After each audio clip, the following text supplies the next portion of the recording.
Pezeshkian ने कहा कि ईरान युद्ध नहीं चाहता है, लेकिन अगर इजराइल ने हमला किया तो हम उसका जवाब देंगे। बुधवार को कतर के अमीर शेख तमीम बिन हमाद अल थानी के साथ बैठक के बाद ईरान के राष्ट्रपति ने ये बयान दिया।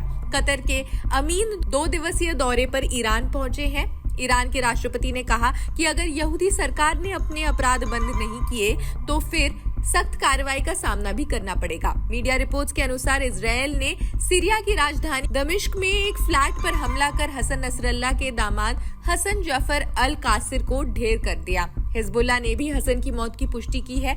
अमेरिकी राष्ट्रपति जो बाइडेन ने कहा कि वो ईरान के परमाणु कार्यक्रम से संबंधित ठिकानों पर इजरायल के किसी भी हमले का समर्थन नहीं करेंगे।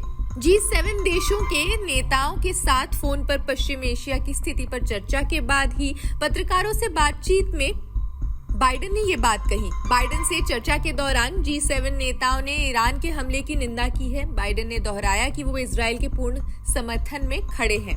इजरायल ने ईरान के मिसाइल हमलों की स्पष्ट निंदा न करने का आरोप लगाते हुए यूएन महासचिव एंटोनियो गुटेरेस को अवंचित कर दिया है। कात्स ने सोशल मीडिया पोस्ट में बताया कि गुटेरेस की इजरायल में प्रवेश पर रोक लगा दी गई है। संयुक्त राष्ट्र के इतिहास में पहली बार इस विश्व संस्था के किसी सदस्य देश ने संस्था के प्रमुख के खिलाफ इतना सख्त कदम उठाया है। कात्स ने कहा, जो व्यक्ति ईरान के हमले की स्पष्ट निंदा नहीं करता, जैसा कि दुनिया के करीब करीब सभी देशों ने किया है, वो हमारी जमीन पर पैर रखने लायक नहीं है। वो ऐसे महासचिव हैं जिन्होंने अब तक बीते साल 7 अक्टूबर को हमास आतंकियों की ओर से इजरायल में किए नरसंहार और यौन उत्पीड़न की भी निंदा नहीं की है।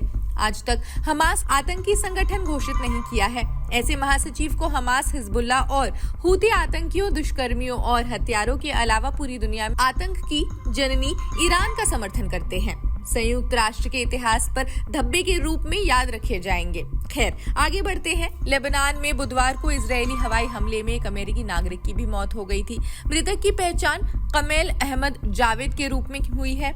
अमेरिकी सरकार का कहना है कि मृतक व्यक्ति के दोस्त और पड़ोसियों ने इजरायली हवाई हमले में उसकी मौत की जानकारी दी। व्हाइट हाउस के एक प्रवक्ता ने कमेल की मौत गहरा दुख जताया। प्रवक्ता ने कहा कि कमेल के परिवार और दोस्तों के साथ हमारी संवेदनाएं हैं।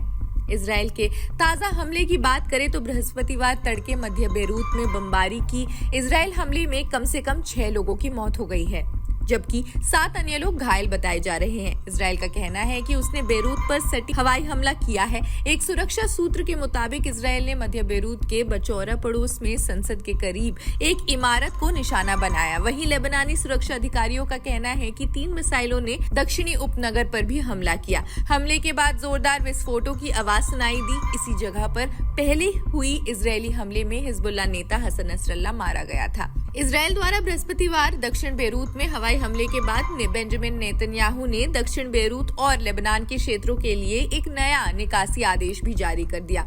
मीडिया रिपोर्ट्स के मुताबिक इससे पहले बेरूत शहर की सीमा के अंदर डाउनटाउन के पास इजरायली हवाई हमला हुआ। इस दौरान प्रत्यक्षदर्शियों ने मध्य बेरूत में एक तेज धमाके की आवाज सुनी। लेबनानी स्वास्थ्य मंत्रालय के मुताबिक इजरायल ने बृहस्पतिवार तड़के मध्य बेरूत के बचौरा पड़ोस में हमला किया। इस हमला करने के बाद ईरान को भी अब इजरायल की जवाबी कार्रवाई का डर है। ईरान हाई अलर्ट पर है और ईरान ने हमले के डर से अपने तेल गैस के 12 पावर प्लांट बंद कर दिए हैं। ओम्स डिपो और बंदरगाह जैसे अहम ठिकानों पर भी अतिरिक्त सुरक्षा का इंतजाम किया गया है।